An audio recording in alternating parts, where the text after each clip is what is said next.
Tous les matins, je plonge le seau dans le trou d'eau de la Tvayanskaya. Je m'arrête quelques minutes. J'aime regarder l'eau qui coule sous la glace. Ce trou, 50 cm de diamètre, c'est comme une fenêtre, une lucarne, un point de vue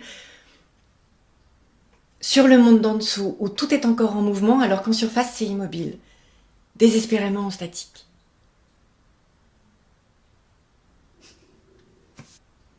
Ne pas se fier à l'immédiatement donné à voir, je pense, chaque fois. Regarder plus loin ou plus profond vers ce qui est caché.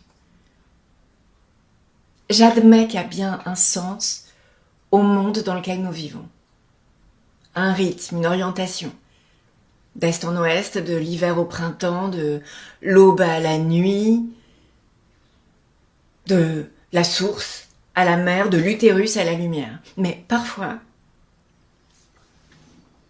je pense à Copernic,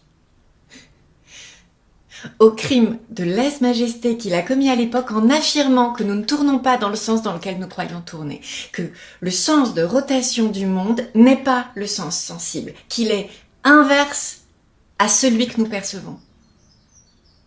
L'intuition de Copernic a-t-elle quelque chose à voir avec la question du retour, avec la remontée illogique des êtres à leur source ? La rivière descend vers la mer, mais les saumons la remontent pour mourir.